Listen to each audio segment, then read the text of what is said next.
اعوذ باللہ من الشیطان الرجیم بسم اللہ الرحمن الرحیم اذا جاءك المنافقون قالوا نشهد انك لرسول الله والله يعلم انك لرسوله والله يشهد ان المنافقين لكاذبون اتخذوا ايمانهم جنة فصدوا عن سبيل الله انهم ساء ما كانوا يعملون ذلك بأنهم آمنوا ثم كفروا فطبع على قلوبهم فهم لا يفقهون صدق الله العظيم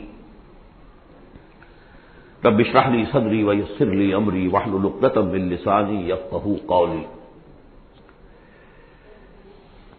قرآن مجید میں جو مدنی صورتوں کا یہ سب سے بڑا گلدستہ ہے،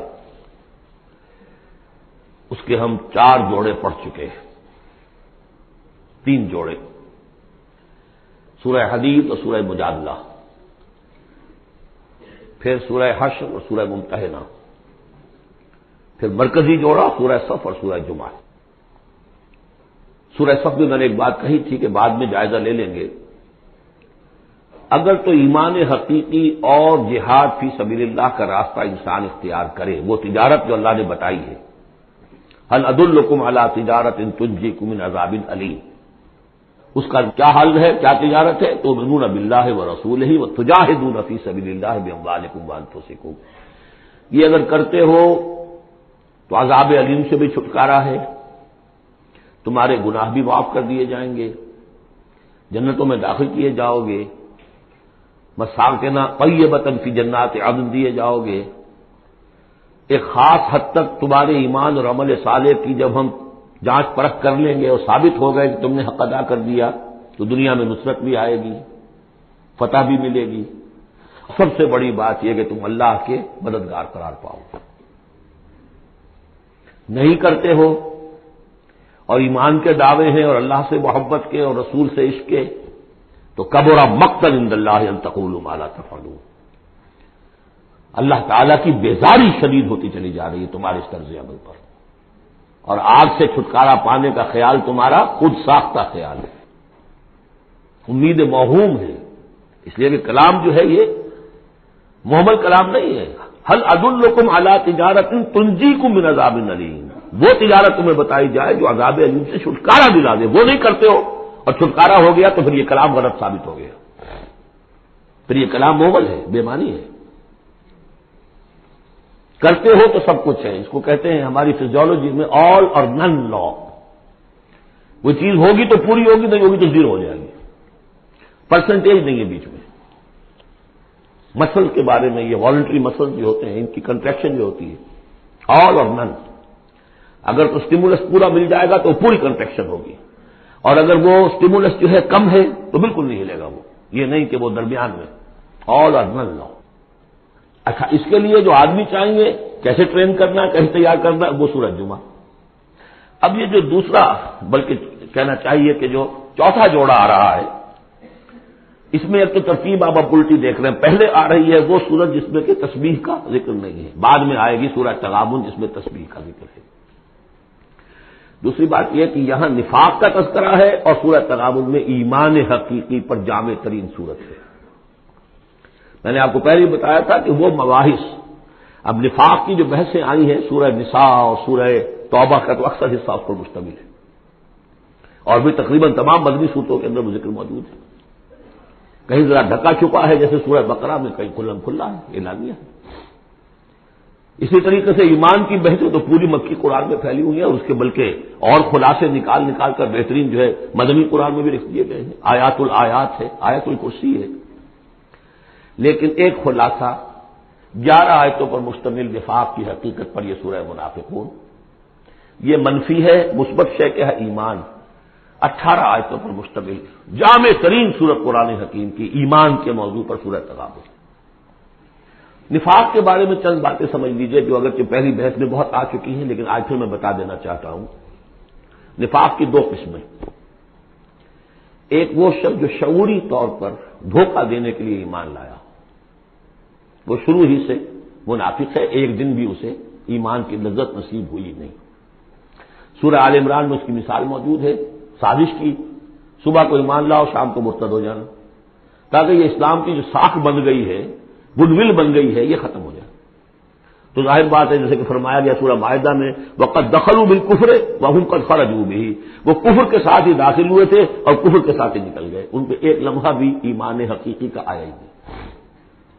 یہ بہت کم لوگ تھے اس قسم کے منافق۔ اصل منافق جو وہ کون تھا؟ دعوت آئی، دعوت نے قبول، دل نے قبول کیا، بات ٹھیک ہے، صحیح بات ہے، چلو پیش قدمی کرو، لیکن تھے کم ہمتیں، بزدل، تھڑ دلے۔ اب ظاہر بات ہے یہ دعوت تھی انقلابی دعوت، انقلابی دعوت میں تصادم کے مراحل آتے ہیں، اور وہاں جو ہے تکلیفیں، آزمائشیں، مصیبتیں، ایثار مال، بذل نفس، یہاں تک کہ وہ مرحلہ بھی آ سکتا ہے کہ نقد جان ہتھیلی پر رکھو اور میدان میں آ جاؤ۔ اب جو ذرا کمزور لوگ تھے ان کی ٹانگیں ذرا ہلنی شروع ہوئی، کپ کپی۔ پہلا مرحلہ یہ ہوا ان میں کہ انہوں نے اپنی قصور کو ماننا، ہم سے خطا ہو گئی، غلطی ہوئی۔ یہ سورہ توبہ میں پڑھ چکے ہیں، خلطوا عملا صالحا وآخر سیئا۔ اب یہ ہے کہ کسی وقت اچھے کام بھی کر رہے ہیں، کسی وقت کوئی برا کام بھی کر دیا، کبھی کوئی لبیک بھی کہہ دیا، کبھی کہیں کھسک گئے، لیکن اپنی غلطی مان لی کہ حضور ہم سے غلطی ہوئی، ہم کوئی جھوٹا بہانہ نہیں بناتے، آپ جو سزا چاہیں دے لیں، ہم حاضر ہیں۔ اس درجے کو کہیں گے ضعف ایمان، یہ نفاق نہیں ہے، ضعف ایمان۔ اگلا درجہ آتا ہے جب آدمی کی جو جھوٹی عزت نفس ہے، اخذت العزت بالاسم، وہ جھوٹی عزت نفس اسے کہتی کب تک مانو گے اپنی خطائیں، تو جھوٹا بہانہ کر دیا کرو، یہ تھا مسئلہ، وہ تھا مسئلہ، یوں تھا، ایسا تھا، خدا کی قسم نہیں، وہ تیسرا مرحلہ ہے۔ جھوٹا بہانہ جہاں شروع کیا نفاق شروع ہو گیا۔ لہذا منافقین کے ضمن میں ہمیشہ کذب کذب کذب، اس کو دیکھیں۔ اگلا مرحلہ آیا اور انہوں نے دیکھا کہ یہ تو اب ہم جو بہانہ بناتے تو لوگ مسکراتے ہیں، کچھ وہ سمجھتے ہیں کہ یہ جھوٹا بہانہ بنا رہا ہے، لہذا قسمیں کھا کر موقد کیا اپنی قسموں سے۔ یہ سیکنڈ سٹیج میں ٹی وی آ گئی، نفاق کی T V in second stage, جھوٹا بہانہ فرسٹ سٹیج، جھوٹی قسم سیکنڈ سٹیج۔ ایک عرصہ آتا ہے کہ اس کے بعد اس پر بھی اعتماد لوگوں کا اٹھ جاتا ہے، تو اب ان کے اندر ایک شدید قسم کا ریئیکشن پیدا ہوتا ہے، ایمان اور اہل ایمان کی دشمنی پیدا ہو جاتی ہے، اور یہ دشمنی سب سے زیادہ ٹارگٹ کرتی ہے قائد کو۔ اس نے ہمارے لیے ساری مصیبت کھڑی کر دی، ہم آرام سے اپنے مدینے میں آباد تھے، رہ رہے تھے، یہ آ گیا، اس نے آ کر یہ سارا جو ہے معاملہ ہمارے لیے، بھائی کو بھائی سے جدا کر دیا، خاندانوں میں رفت پیدا کر دی۔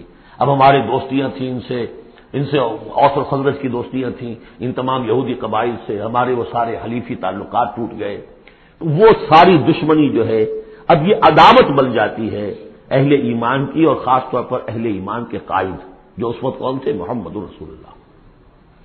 دس از دی تھرڈ اسٹیج۔ یہ ٹی وی کی وہ تھرڈ اسٹیج ہے جو پہلے کبھی ہو جاتی تھی تو ہم سمجھتے تھے کہ اب یہ لا علاج ہے۔ یہ ہے نفاق کی اصل حقیقت۔ اسی لیے اس وقت جو لوگ کسی تحریکی تصور سے آشنا ہی نہیں، انقلابی تصور دین ان کے سامنے آیا ہی نہیں، وہ منافق نہیں ہو سکتا، وہ ضعیف الایمان آدمی ہے۔ لیکن جو شخص ایک مرتبہ کسی تحریک کو، انقلابی تحریک کو قبول کر کے آگے آ جائے، اب وہ منافق ہو جائے گا اگر وہ سیکھ نہیں چلتا ہے۔ یہ بات میری جو ہے آج پلے باندھ لیجیے۔ عام اس وقت مسلمان منافق نہیں، انہیں پتہ ہی نہیں کہ دین کا تصور یہ ہے، دین کا یہ مطلب ہے، مولویوں نے سمجھایا ہی نہیں۔ دین کا نام ہے نماز، روزہ، لیلۃ القدر مل گئی تو بیڑا پار، ساری زندگی کے سارے گناہ معاف، انہیں تو یہ تصور دیے گئے۔ حج کرائے تو پاک ہو کے آ گئے، عمرہ کیا تو پاک ہو کے آ گئے، باقی یہ کہ تم جس طرح چاہو کماؤ، ہمارے نذرانے آنے چاہیے، اللہ اللہ خیر صلی اللہ، وہ پیر ہوں یا علماء ہوں۔ لہذا وہ بھی چاہے وہ منافق نہیں ہے، وہ ضعیف الایمان ہے، جو بھی ہے وہ اللہ تعالیٰ جو معاملہ ان سے کرے۔ جو شخص کسی حقیقی انقلابی اسلامی تحریک سے متعلق ہو جائے، اس کو حق سمجھ کر، پھر اگر وہ پیچھے ہٹ رہا ہے اس لیے کہ قائد میں اسے کوئی چیز ایسی نظر آئی کہ یہ تو غلط کار انسان ہے، دھوکے باز انسان ہے، ٹھیک ہے، پیچھے ہٹ جانا چاہیے۔ اگر یہ طریقہ کار جو اس نے بتایا تھا یہ اس سے منحرف ہو گیا ہے، پیچھے ہٹ جانا چاہیے۔ جو اس نے طریقہ کار بتایا تھا اس وقت ہمیں معلوم ہوا تھا ٹھیک ہے، لیکن اب ہم سمجھتے ہیں کہ ٹھیک نہیں ہے، پیچھے ہٹ جانا چاہیے۔ یہ سب ٹھیک، اس میں نفاق نہیں ہوگا، لیکن محض اس لیے کہ اب مشقت کرنی پڑ رہی ہے، محنت کرنی پڑ رہی ہے، اپنے کیریئر پر آنچ آ رہی ہے، اپنے لیے جو ہے اور زندگی کی لذتیں جو ہیں ان میں ہمارا گھاٹا پڑ رہا ہے، جائیے کہ کبھی امیر نے ڈانٹ دیا ہے، یہ تو ہوتا ہے جماعتوں کے اندر، ہوتا ہے، زجر بھی ہوتی ہے، توبیخ بھی ہوتی ہے۔ حضور نے یہاں تک بھی کہا کہ میرا جی چاہتا ہے کہ جو لوگ نہیں آتے فجر کی نماز میں کسی اور کو یہاں پر امام بنا کر کھڑا کر دوں اور جا کر ان کے گھروں کو آگ لگا دوں، یہ بھی تو کہا ہے محمد رسول اللہ صلی اللہ علیہ وسلم۔ تو بہرحال اس وجہ سے اگر کوئی پیچھے ہٹا تو وہ اس پروسیس میں آ جائے گا، اس کو اچھی طرح سمجھ لینا چاہیے۔ بسم اللہ الرحمن الرحیم، اذا جاءک المنافقون قالوا نشهد انک لرسول اللہ۔ اے نبی جب آپ کے پاس آتے ہیں منافق اور وہ کہتے ہیں کہ ہم گواہی دیتے ہیں، ہم کہتے ہیں، ہم اقرار کر رہے ہیں کہ آپ اللہ کے رسول ہیں، واللہ یعلم انک لرسول، اللہ جانتا ہے کہ آپ اس کے رسول ہیں، اللہ سے بڑھ کر اور کون جانتا ہے کہ آپ اللہ کے رسول ہیں، لیکن واللہ یشہد ان المنافقین لکاذبون، اللہ گواہی دیتا ہے کہ یہ منافق جھوٹے ہیں، یہ دل سے بات نہیں کہہ رہے۔ اتخذوا ایمانہم جنۃ، پہلی سٹیج کاذبون کے حوالے سے یہ جھوٹے ہیں، نفاق کی پہلی سٹیج۔ پھر انہوں نے اپنی قسموں کو ڈھال بنا لیا، اتخذوا ایمانہم جنۃ فصدوا عن سبیل اللہ، انہوں نے اپنی قسموں کو ڈھال بنا کر اور اللہ کے راستے سے رک گئے۔ خدا کی قسم یہ مسئلہ تھا، میں اس لیے نہیں جا سکا، میری بیوی بیمار تھی، کوئی دیکھنے بھالنے والا نہیں تھا۔ انہم ساء ما کانوا یعملون، یہ بہت ہی برا کام ہے جو کر رہے ہیں۔ ذالک بانہم آمنوا ثم کفروا، یہ وہ لوگ ہیں جو ایمان لا کر کافر ہوئے ہیں، یہ وہ لوگ نہیں ہیں جو دھوکے ہی سے ایمان میں داخل ہوئے تھے۔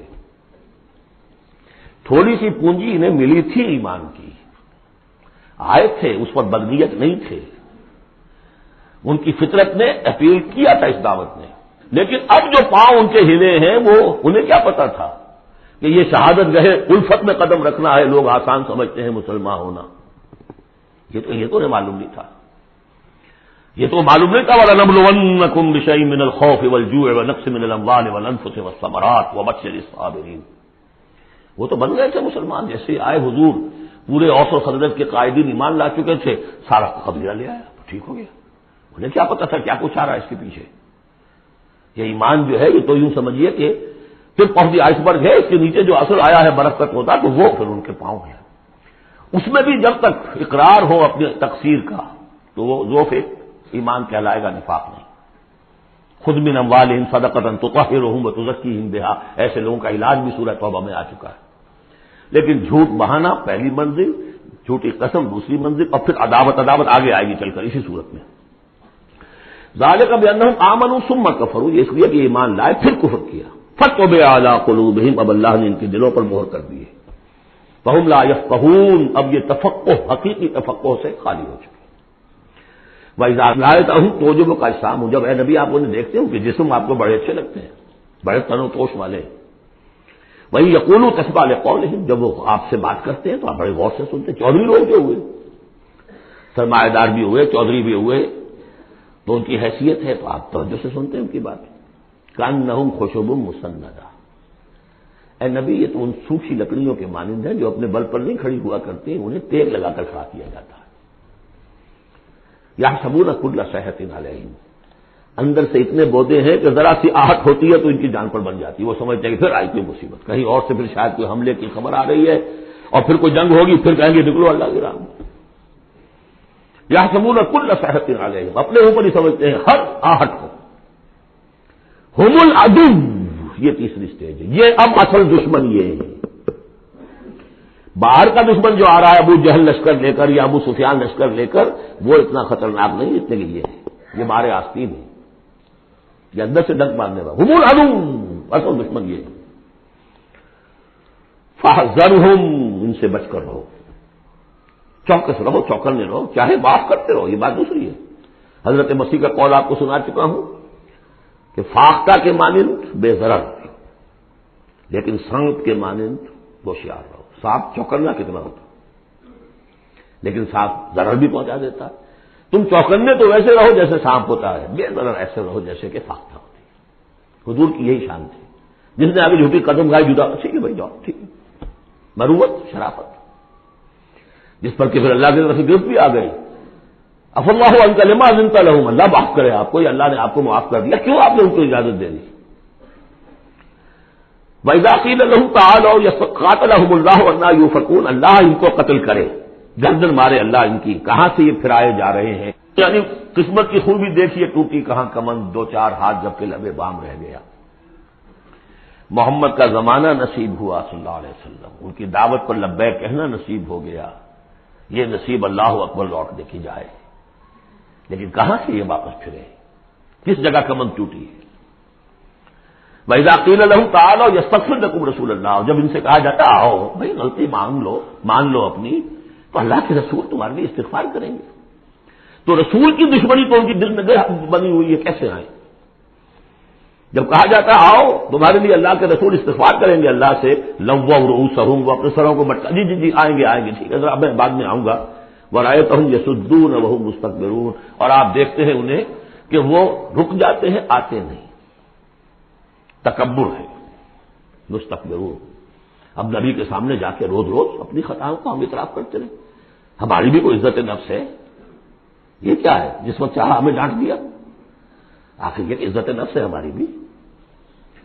سواء علیہم استغفرت لہم ام لم تستغفر لہم، برابر ہے ان کے لیے نبی، چاہے آپ ان کو معاف فرمائیں، آپ استغفار کریں چاہے نہ کریں، لن یغفر اللہ لہم، اللہ ان کو ہرگز معاف نہیں کرے گا۔ اس سے اگلی سٹیج میں یہ آیت آ چکی ہے سورہ توبہ میں، استغفر لہم او لا تستغفر لہم ان تستغفر لہم 70 مرۃ فلن یغفر اللہ لہم۔ اب اے نبی ان کے لیے تو چاہے آپ استغفار کریں چاہے نہ کریں، آپ 70 مرتبہ بھی استغفار کریں گے تب بھی اللہ ان کو معاف نہیں کریں گے۔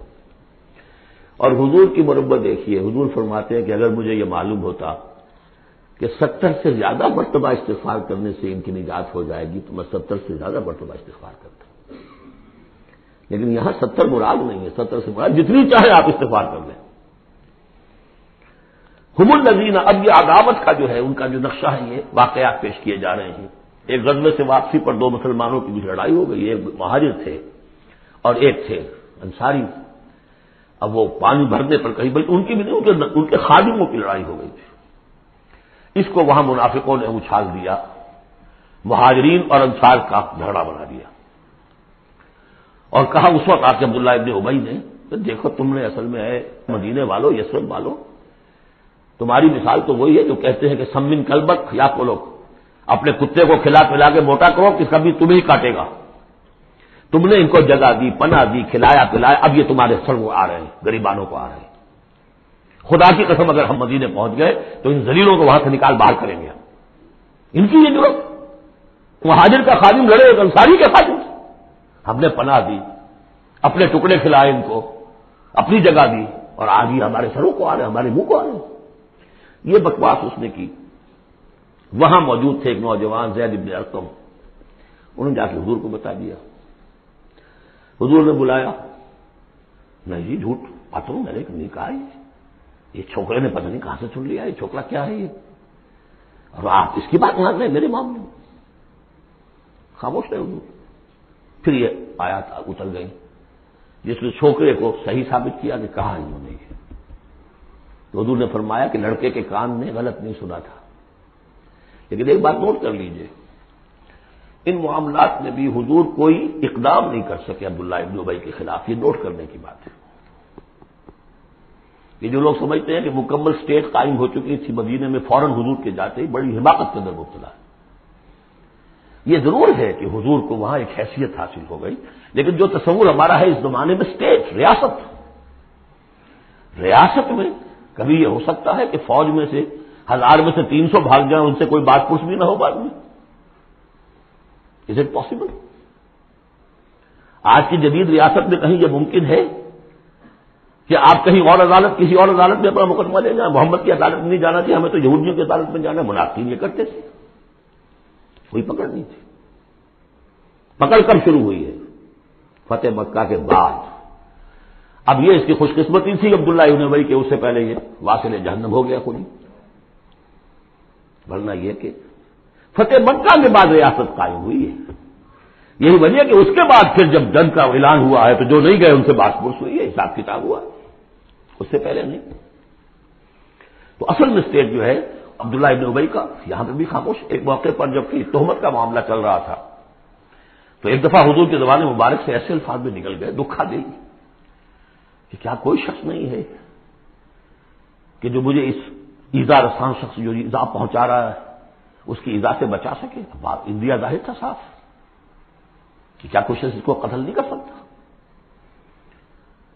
اب واقعات مختلف آتے ہیں. ایک واقعے میں تو یہاں تک آتا ہے کہ صاحب ابن معاذ موجود تھے, انہوں نے کہا کہ حضور آپ مجھے حکم دیجیے میں قتل کرتا ہوں اس کو. صاحب ابن عبادہ تھے, وہ خزرج میں سے تھے, وہ فوراً تم یہ اس لیے کہہ رہے ہو کہ وہ خزرج کا آدمی ہے. تو معلوم یہ ہوا کہ وہ جو قبائلی عصبیتیں تھیں کسی نہ کسی درجے میں ابھی موجود تھیں, ایک دن میں صاف نہیں ہوتی یہ چیزیں. پھر حضرت صاحب ابن عبادہ کہتے ہیں حضور سے, حضور اس شخص کے معاملے میں نرمی کیجیے, اصل میں اس شخص کو ہم بادشاہ بنانے کا فیصلہ کر چکے تھے, اس کے لیے ہم تاج تیار کر چکے تھے. آپ آئے تو اس کے سارے خواب جو ہیں وہ بکھر گئے. اس کا ایک طرز عمل ہے, لیکن یہ کہ اس کا اثر ہے ہمارے قبیلے میں. حکمت اور مصلحت کا تقاضا یہ ہے کہ اس کے خلاف اقدام نہ کیا جائے. یہ بات سمجھ. ابھی ریاست اس درجے کی نہیں تھی کہ ان تمام چیزوں کو بالکل, ان مصلحتوں کو بالکل نظر انداز کرتے ہوئے جو قدم چاہے اٹھا دیں, کہ نہیں. اب کتنا بڑا کفر ان کا چلا آ رہا ہے یہاں پر. هم الذین یقولون لا تنفقوا علی من عند رسول اللہ حتی ينفضوا, یہی ہے وہ لوگ جو کہتے ہیں کہ مت خرچ کرو ان پر جو اللہ کے رسول کے گرد جمع ہو گئے ہیں. دیکھنا ان بستیوں کو تم کے ویراں ہو گئی, یہ سب بھاگ جائیں گے اگر تم ان کو پر خرچ نہ کرو. حتی ينفضوا, یہاں تک کہ وہ منتشر ہو جائے.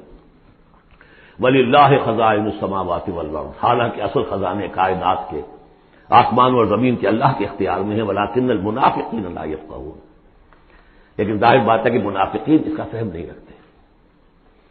یقولون لئن رجعنا الی المدینہ لیخرجن الاعز منها الاذل, اور وہ کہتے ہیں اگر ہم مدینے لوٹ گئے, اب چونکہ فوج واپس آ رہی تھی ایک جنگ سے, اب جب مدینے پہنچ جائیں گے تو لازماً جو عزت والے ہیں نکال باہر کریں گے ان ذلیلوں کو. اور ذلیل سے مطلب کمزور, ذلیل کا مطلب جو ہے وہ ہماری زبان میں جو ہوتا ہے کمینہ وہ نہیں ہے, ان کو ہم نکال باہر کریں گے. وَلِلَّهِ الْعِزَّةُ وَلِرَسُولِهِ وَلِلْمُؤْمِنِينَ, اللہ کی عزت تو اللہ کی ہے اور اہل ایمان کی ہے, اللہ کے رسول کی ہے اور اہل ایمان کی ہے. وَلَٰكِنَّ الْمُنَافِقِينَ لَا يَعْلَمُونَ, لیکن یہ منافق جانتے نہیں. لیکن ہوا یہ کہ جب یہ قول پہنچا ہے, عبداللہ ابن ابی کے بیٹے کا نام بھی عبداللہ ہے, وہ بڑے مخلص نوجوان, خالص, صادق القول, صادق الایمان. انہیں معلوم ہے میرے باپ نے یہ کہا ہے, تو مدینے میں دروازے میں کھڑے ہو گئے تو ننگی تلوار لے کر اپنے باپ سے کہا ہے کہ جب تک تم یہ نہیں مانو گے کہ تم ذلیل ہو, عزت ہے اللہ کے لیے اور اس کے رسول کے لیے اور اہل ایمان کے لیے, اس وقت تک مدینے میں گھسنے نہیں دوں گا. فریاد بھی کی, حضور سے بھی کہا, لیکن پھر کہنا پڑا اس کو کہ ہاں اللہ, اس کا رسول اور اہل ایمان عزت والے ہیں, ہم ذلیل ہیں, تب داخل ہوگی. یہ 8 آیات ہیں حقیقت ایمان, اس کی اصل بیماری, اس کی سٹیجز, پروگنوسس کہ کہاں تک یہ لے جا سکتی ہے بیماری کہ رسول کا استغفار بھی مفید نہ رہے, اور تھرڈ سٹیج دشمنی پیدا ہو جائے. اب اگلی 3 آیات جو دوسرے رکوع کی ہیں اس میں اس کا علاج ہے. علاج جو ہے ایک پریونٹیو ہوتا ہے, کیوریٹو. پریونٹیو یہ ہے کہ اس مرض کی چھوت نہ لگے, ٹیکہ لگاؤ, اسمال پاکس کا ٹیکہ لگا دو, چھوت نہیں لگے گی. ایک یہ کہ اگر ہو ہی جائے تو پھر یہ ہے کہ اس کا علاج.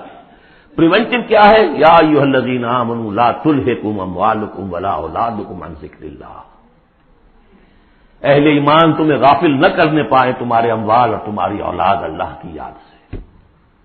ومن یفعل ذلک فاولئک هم الخاسرون, اور جو کچھ یہ کریں گے تو وہی خسارے میں رہیں گے. اب ذکر سے مراد صرف وہ ذکر نہ سمجھیے تصویر, اللہ یاد رہے, اپنا فرض یاد رہے, آدمی چاق و چوبند رہے, اپنے فرض کی ادائیگی کے لیے کمر بستہ رہے, سب ذکر دے. جہاد سے غافل نہ کر دے تمہارے مال اور اولاد, ان میں اتنا انہماک ہو جائے کہ وقت ہی نہیں, میں کیا کروں گی, وقت ہی نہیں. وقت کہاں سے آئے گا؟ آپ نے معبود بنا رکھا ہے اپنے اسٹینڈرڈ آف لیونگ کو, اسٹیٹس کو. اسٹیٹس سمبل معبود ہے, اب اسی کو پوج رہے ہیں آپ صبح سے شام, اور رات کے اوقات میں بھی سوچ بچار اسی کی ہے, تب کہیں جا کر وہ سمبل جو ہے قائم رہتا ہے. تو کیسے ہوگا؟ اس کا کیوریٹو ٹریٹمنٹ وہ کیا ہے؟ دیکھیے, نفاق الف اس میں ڈال دیجئے, انفاق یہ اس کا علاج ہے. انفاق خرچ کرو, خرچ کرو. نفاق کا اصل سبب کیا ہے؟ دنیا کی محبت. دنیا کا محبت کا سب سے بڑا مظہر کیا ہے؟ مال کی محبت. اور علاج بالمثل یہ ہوگا, مال نکالو, نکالو. یہ ہے اس کی اصل علاج. جیسے سورہ حدید میں ہم نے پڑھا تھا کہ زمین کے اندر حل چلانا پڑے گا. حل کیا ہے؟ ان المصدقین والمصدقات واقرضوا اللہ قرضا حسنا یضاعف لهم ولهم اجر کریم والذین آمنوا باللہ ورسلہ اولئک هم الصادقون.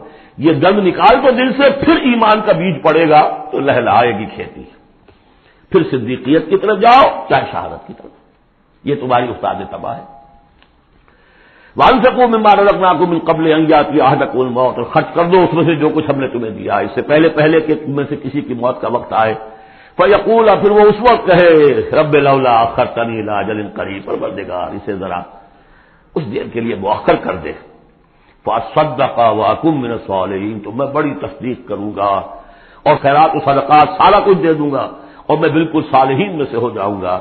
وَلَن يُؤَخِّرَ اللَّهُ نَفْسًا إِذَا جَاءَ أَجَلُهَا، جب کسی جان کا وقت آ جائے گا، وقت معین، پھر اللہ اسے کسی صورت مؤخر نہیں کرے گا. قوموں کی اجل تو پھر بھی مؤخر ہوئی ہے، قوم یونس کی ہو گئی ہے، لیکن یہ کہ انفرادی اجل کبھی مؤخر نہیں ہوتی.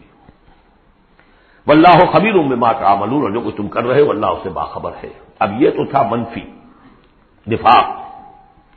مثبت ہے ایمان. ایمان کے سلسلے میں جو باتیں سورہ حدید میں آئی تھیں، اب یہ پوری صورت، وہاں جو آیا تھا قتال اور جہاد اور حدید، یہ ساری چیزیں آئی تھیں نا، انزلنا الحدید، اور انبیاء کی بعثت کا مقصد، وہ سارا مضمون سورہ صف میں آ چکا ہے. اس کے لیے کیسے انسان آئیں گے وہ سورہ جمعہ میں آ چکا ہے. سورہ حدید میں بھی آیا تھا هو الذی ينزل علی عبدہ آیات بینات لیخرجکم من الظلمات الی النور. وہی ہے اللہ جو نازل کر رہا ہے اپنے بندے پر آیات بینات تاکہ وہ نکالے تمہیں اندھیروں سے روشنی کی طرف. لیکن سورہ تغابن میں ایمانی مباحث ہوئی، جامع ترین صورت ہے. میں حیران ہوں، میں چاہتا تھا کہ ایک ایک گھنٹے میں 3 صورتیں ہوں، 2 بھی نہیں ہو پا رہی ہیں. لیکن ایک بات یہ ہے کہ سورہ حدید کے بعد نمبر 2 میں سمجھتا ہوں کہ یہ سورہ مبارکہ بھی اللہ نے مجھے عطا کی. اس کے اسرار و رموز، اس کا نظم اس قدر واضح اللہ کے فضل و کرم سے ہے. آپ بھی نوٹ کر لیجیے، اس میں صرف اشارات ہو سکتے ہیں. 2 رکوع ہیں، 10 آیتیں اور 8 آیتیں. پہلے رکوع کی 10 آیتوں میں 7 آیتوں میں نریشن ہے ایمان کی، ایمان یہ ہے یہ ہے یہ ہے یہ ہے، اور 3 آیتوں میں بڑی زوردار دعوت ہے، پس لاؤ ایمان، مانو ان باتوں. دوسرے رکوع کی 8 آیتوں میں سے پہلے 3 میں ایمان کے ثمرات بیان ہوئے، پہلے 5 میں ایمان حقیقی اگر ہے تو اس کا یہ ثمرہ ہے، یہ ثمرہ ہے، یہ ثمرہ ہے. اس درخت میں اگر آم کا درخت صحت مند ہے تو آم لگتے ہیں کہ نہیں؟ تو ایمان کا درخت صحت مند ہے اگر، تو اس میں کوئی ثمرات لگیں گے، کوئی پھل لگیں گے کہ نہیں؟ یا ٹھنڈی ہے؟ تو وہ پھل کون سے ہیں؟ کچھ داخلی پھل ہیں جو انسان کے اندر کھلتے ہیں پھول، کچھ باہر ہیں جو ظاہر ہوتے ہیں. اور پھر آخر میں 3 آیتوں میں زوردار دعوت ہے کہ ان تقاضوں کو پورا کرو. بارک اللہ لی ولکم فی القرآن العظیم ونفعنی وإیاکم بالآیات والذکر الحکیم.